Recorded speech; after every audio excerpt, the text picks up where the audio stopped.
Cari maklumat dan berita politik yang bebas, kupasan yang tepat, panas. Dapatkannya secara eksklusif hanya di Jom Channel.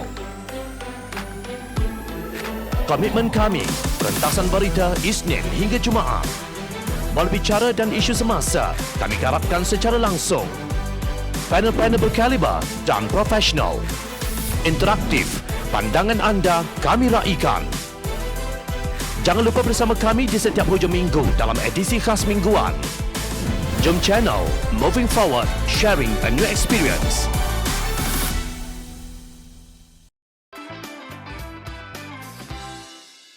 Balak muncul di Tasik Kenyir, fenomena apa?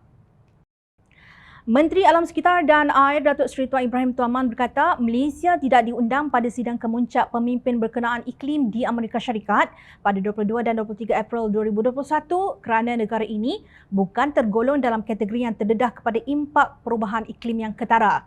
Menurut beliau, Malaysia juga tidak termasuk dalam objektif utama persidangan tersebut iaitu menggalakkan negara ekonomi besar yang secara kolektif menyumbang kepada 80% gas rumah hijau GHG untuk meningkatkan komitmen mencapai matlamat mengekalkan pemanasan global pada tahap kenaikan suhu maksimum 1.5 darjah Celsius.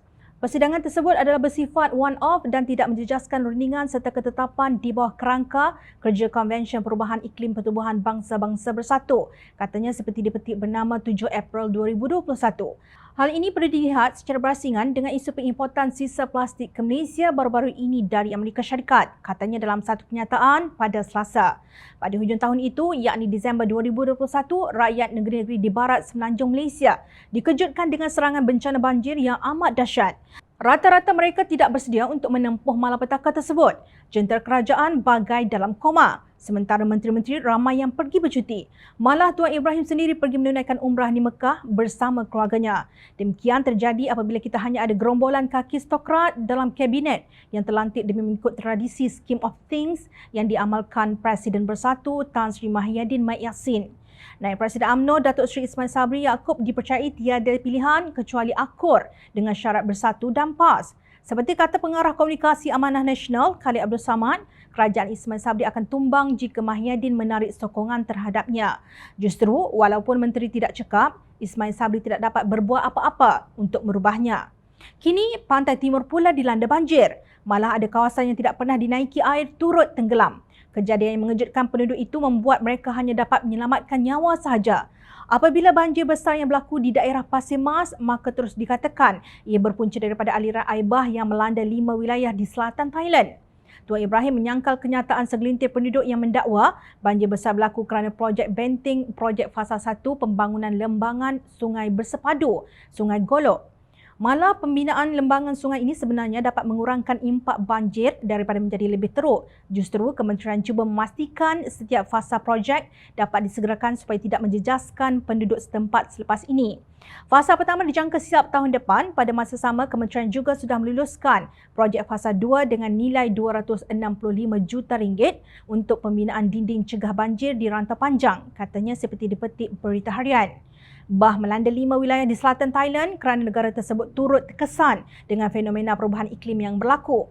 Justru janganlah terlalu angkuh mengatakan Malaysia bukan tergolong dalam kategori yang terdedah kepada impak perubahan iklim.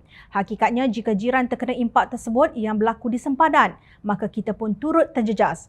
Bencana yang sama menimpa negeri Terengganu dengan ribuan penduduk dipindahkan ke pusat pemindahan sementara di seluruh negeri itu. Di Kuala Terengganu sendiri, apabila ramai rakyat dikejutkan banjir terjadi sejak dari waktu lewat petang hingga malam. Penduduk bersungut tiada wakil rakyat kelihatan turun padang.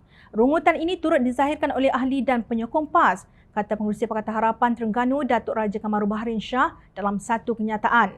Menurut beliau, maklumat yang diterimanya mendapati mesyuarat Exco Kerajaan Negeri minggu ini tidak diadakan di negeri Terengganu sebagaimana lazimnya.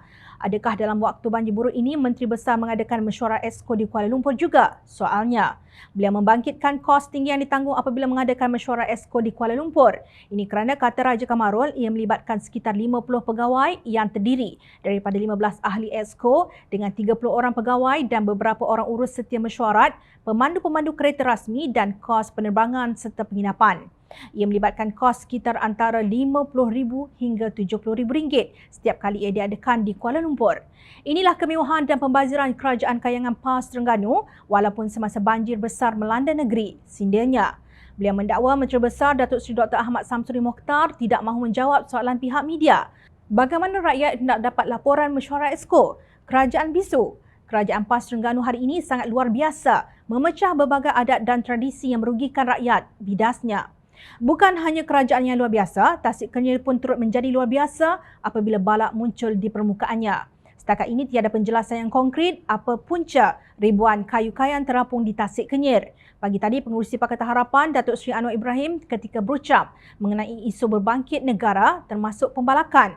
Beliau mengingatkan ahli parlimen di Dewan Rakyat dengan hadis Nabi SAW yang diriwayatkan oleh Abu Hurairah radhiyallahu an. Jom Channel ingin berkongsi hadis tersebut yang maksudnya akan datang kepada manusia tahun-tahun yang penuh dengan penipuan dan tipu daya. Kata-kata pendusta dibenarkan, yakni dipercayai dan didustakan percakapan orang yang benar. Diberi amanah kepada pengkhianat dan dikhianati orang-orang yang amanah. Kemudian akan berkata-katalah golongan Al-Rabidah. Baginda SAW ditanya, siapakah golongan Al-Rabidah? Maka baginda SAW menjawab, orang yang bodoh lagi fasik berbicara mengurus berkaitan perkara umum yang besar. Hadis riwayat Ibnu Majah. Nabi SAW menyifatkan Al-Ruwaibidah sebagai orang yang keji atau kurang ilmunya yang bercakap tentang perkara-perkara umum yang besar sedangkan dia tidak mempunyai ilmu mengenainya. Wallahu alam.